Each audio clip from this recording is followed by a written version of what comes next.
మీరందరూ కష్టపడి కొట్లాడి ఇక మా ఉద్యోగాల గురించి అడగడం కాదు, అధికారంలో ఉన్న కేసీఆర్ కేటీఆర్ ఉద్యోగాలు ఊడగొడితేనే మీ ఉద్యోగాలు వస్తాయన్న ఆలోచనతోటి ఉద్యోగాలు అడగడం మానేసి తండ్రి కొడుకు మామ అల్లుడు కూతురు తండ్రి ఉద్యోగాలు ఊడగొట్టింది కాబట్టి 3 నెలల్లో 30,000 ఉద్యోగ నియామక పత్రాలు మేము మా మంత్రివర్గ సహచరులము ఇవ్వగలిగినము అని అంటే ఇందులో మీ కృషి ఉన్నది, మీ యొక్క కష్టం ఉన్నదని చెప్పి నేను నమ్ముతున్నాను.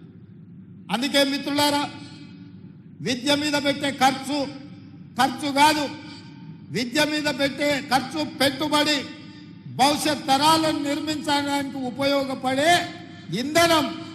అందుకే ఇవాళ మీరు ఈరోజు చేపట్టబోయే బాధ్యత ఇది ఒక ప్రజాస్వామ్య స్ఫూర్తిని నిలబెట్టేదే కాకుండా సామాజిక బాధ్యత నెరవేర్చే ఉద్యోగం.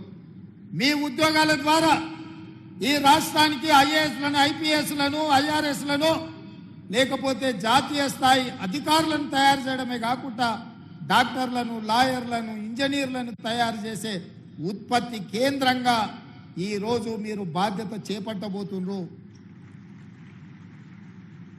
సర్పంచ్ ఎంపీటీసు ఎంపీపీ జిల్లా పరిషత్ చైర్మన్ జడ్పీటీసీ ఎమ్మెల్యేలు ఎమ్మెల్సీలను ఎంపీలను ఈ దేశ ప్రధానమంత్రులను తయారు చేసే విద్యను అందించేది మీరే. నేను కూడా ప్రభుత్వ పాఠశాలలనే చదువుకొని వచ్చిన, ఎక్కడ కార్పొరేట్ స్కూళ్ళల్లో చదువుకున్నాను కాదు. మీలాంటి టీచర్లు ఓనమాలు నేర్పడంతో గ్రామీణ ప్రాంతంలో మారుమూల పల్లెల్లో ప్రభుత్వ పాఠశాలలో చదువుకొని జిల్లా పరిషత్ పాఠశాలలో చదువుకున్న నేను ఈరోజు తెలంగాణ రాష్ట్రంలో ఈ బాధ్యత నెరవేరుస్తున్నా అంటే మా టీచర్లు మాకు నేర్పిన విద్య ఈరోజు పరిపాలనలో ఉపయోగపడుతుంది. నేను కార్పొరేట్ స్కూల్లో చదువుకోలే, లేకపోతే గుంటూరులోనో గుడివాడలోనో అసలే చదువుకోలే. కొంతమంది అప్పుడప్పుడు గుంటూరు గుడివాడలు చదువుకొచ్చిన వాళ్ళు ముఖ్యమంత్రి గారికి ఇంగ్లీష్ రాదని అవహేళన చేస్తుంటారు. నేను ఒక మాట అడగదలుచుకుని వేదిక మీద నుంచి, చైనా, జపాన్, జర్మనీ ఈ దేశాలలో ఎవరికి ఇంగ్లీష్ రాదు, కానీ ప్రపంచంతోనే పోటీ పడిన అభివృద్ధిని ఈరోజు ఉత్పత్తిని ఆయా దేశాలు అందిస్తున్నాయి. ఇంగ్లీష్ అనేది ఒక భాష ప్రపంచంలో ఉద్యోగ ఉపాధి అవకాశాలు దొరకడానికి ఉపయోగపడుతుంది. ఆనాడు ఆ రోజు ఆ పాఠశాలలో ఉన్న వసతులను బట్టి మాకు గురువులు నేర్పించిన చదువు మేము నేర్చుకున్నాము. ఈరోజు మీకు నా సూచన, ప్రతి విద్యార్థికి ప్రపంచంలో ఉద్యోగ ఉపాధి అవకాశాలు వచ్చే ఇంగ్లీష్ భాషను కూడా మీరు నేర్పండి. ఎవరో రేపు భవిష్యత్తులో ఈ పిల్లలకు, మీ దగ్గర చదువుకున్న పిల్లలకు ఇంగ్లీష్ రాదని అవహేళన చేసే పరిస్థితులు రావద్దు. వాళ్లకు ఖచ్చితంగా మంచి భాషను, మంచి భావాన్ని, దేశభక్తిని పెంపొందించే విధంగా వాళ్ళకి విద్యాబుద్ధులు నేర్పండి. రాష్ట్రం పట్ల, దేశం పట్ల, ఈ సమాజం పట్ల సామాజిక స్పృహ ఉండే విద్యార్థులను తయారు చేయండి. ఈ దేశానికి వాళ్ళే రేపటి నాయకులు అవుతారు, రేపటి పాలకులు అవుతారు. రేపటి నాయకులను, రేపటి పాలకులను తయారు చేసే బాధ్యత మీ మీద ఉన్నది. ఇది గురుతరమైన బాధ్యత, గురువు బాధ్యత అని చెప్పి నేను సంపూర్ణంగా విశ్వసిస్తున్నా. గత 10 సంవత్సరాలలో గత ప్రభుత్వం ఒక్క డిఎస్సి నోటిఫికేషన్ ఇస్తే 2004 నుంచి 2014 వరకు 4 డిఎస్సి నోటిఫికేషన్లు ఇచ్చి 1,00,000 మంది టీచర్ల నియామకాలు చేపట్టి పేద విద్యార్థులకు విద్యను అందుబాటులోకి తీసుకొచ్చింది. మరి గత ప్రభుత్వం దాదాపుగా సింగిల్ టీచర్ పాఠశాలలు రేషనలైజేషన్ పేరు మీద ఈరోజు 6,000 పైచిలకు పాఠశాలలను మూతవేసి పేదలకు, దళితులకు, గిరిజనులకు, వెనుకబడిన ప్రాంతాల యొక్క పేదల పిల్లలకు విద్య అందకుండా విద్యకు దూరం చేసి, బర్రెలను కాసుకునే వాళ్ళు బర్రెల్నే కాసుకోవాలి, గొర్రెల్ని పెంచుకునేవాడు గొర్రెల్నే కాసుకోవాలి, చేపలు పట్టుకునేటోడు చేపలే పట్టుకోవాలి, చెప్పులు కుట్టుకునేటోడు చెప్పులే కుట్టుకోవాలనే పథకాలు తీసుకొచ్చే ప్రయత్నం చేసింది. నేను అడుగుతున్నా, ఇక్కడున్న ఉపాధ్యాయులను, భవిష్యత్ తరాలను తీర్చిదిద్దబోయే మిమ్మల్ని నేను అడుగుతున్నా, మన తాతలు ముత్తాతలు చెప్పులు కుట్టో, చేపలు పట్టో, గొర్రెలు పెంచుకోనో, బర్రెలను కాసుకోనో బతుకుతే మన మనమన్లు కూడా అదే వృత్తి చేపట్టాలనా? లేకపోతే వాళ్ళు చదువుకొని డాక్టర్లు, లాయర్లు, ఇంజనీర్లు, ఐఏఎస్లు, ఐపీఎస్లు కావాలన్నా మీరు ఆలోచన చేయండి. ఈ ప్రభుత్వంలో వాళ్ళు భాగస్వాములు కావద్దా? ఇంకా వాళ్ళ జీవితాలు గొర్రెల బర్రెల చుట్టూతోనే తిరగాలనా అని నేను అడుగుతున్నా. గత ముఖ్యమంత్రి గారు పెంచుకున్న వాళ్ళ మనవడు పెంచుకున్న పెంపుడు కుక్క చచ్చిపోతే డాక్టర్ మీద క్రిమినల్ కేసులు పెట్టి బంజారాహిల్స్ పోలీస్ స్టేషన్లో లోపలేపించారు. వాళ్ళ పెంపుడు కుక్కకు జ్వరం వస్తే డాక్టర్ చూడలేదని ఆ వెటర్నరీ డాక్టర్ల మీద కేసులు పెట్టారు.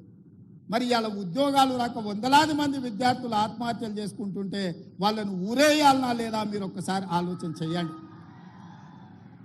మీరు పెంచుకున్న బొచ్చు కుక్కకున్న విలువ పేదోడి బిడ్డల ప్రాణాలకు లేదా అని చెప్పి మేము సభాముఖంగా నేను మీ ద్వారా ప్రశ్నించదలుచుకున్నాను. ఆలోచన విధానం, పాటిస్తున్న విధానం ఫ్యూడల్ విధానంలో మార్పు రావాలి. పేదవాడికి విద్య చేరాలి. విద్య ఒక్కటే మన జీవితాలలో వెలుగు నింపుతుంది. చదువుకోవడం ద్వారా ఈ ప్రపంచానికే మనము ఏదైనా కావచ్చు, ఎక్కడికైనా చేరవచ్చు.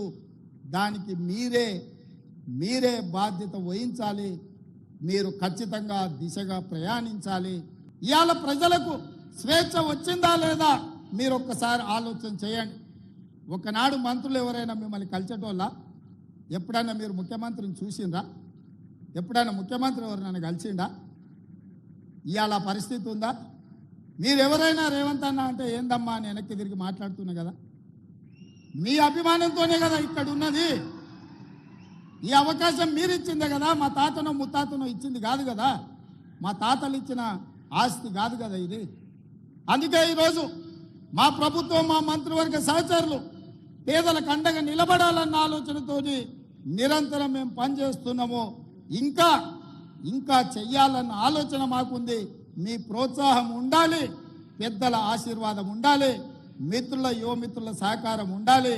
35 సంవత్సరాలు రాబోయే కాలంలో ఈ దేశ సంపదను తీర్చిదిద్దే అవకాశం మీ చేతుల్లో ఉంది. ఒక మంచి సంపదను సృష్టించండి. ఇవాళ చాలా దగ్గరలో చూస్తున్నాం, యువత డ్రగ్స్ వైపు, గంజాయి వైపు, వ్యసనాల వైపు పోతున్నారు. విలువలతో కూడుకున్న జీవితాన్ని ఏ విధంగా ముందుకు తీసుకెళ్లాలో వాళ్ళకు విద్యాబుద్ధులతో పాటు సామాజిక బాధ్యతను కూడా నేర్పండి. ఈ మధ్య మా ప్రభుత్వం మీకు తెలుసు, దాదాపుగా డ్రగ్స్ అనే పదమే ఈ రాష్ట్రంలో వినిపించొద్దు. గంజాయి మొక్కలు ఏమున్నా తెలంగాణ తులసివనంలో గంజాయి మొక్క ఎక్కడున్నా కూకటి వేళ్లతో పీకేయండి అని చెప్పి మా పోలీస్ అధికారులకు ఆదేశాలు ఇచ్చిన మన భవిష్యత్తులో మన పిల్లలు ఎవ్వరు కూడా వ్యసనాల బారిన పడొద్దు అన్నదే మా ఆలోచన. ప్రతి స్కూల్లో మీరు పిల్లలకు వ్యసనాల మీద కూడా, గుడ్ టచ్ బ్యాడ్ టచ్ మీద కూడా మీరు విద్యార్థులకు నేర్పాల్సిన బాధ్యత మీ అందరి మీద ఉన్నది. మీ పట్ల నాకు సంపూర్ణమైన విశ్వాసం ఉన్నది.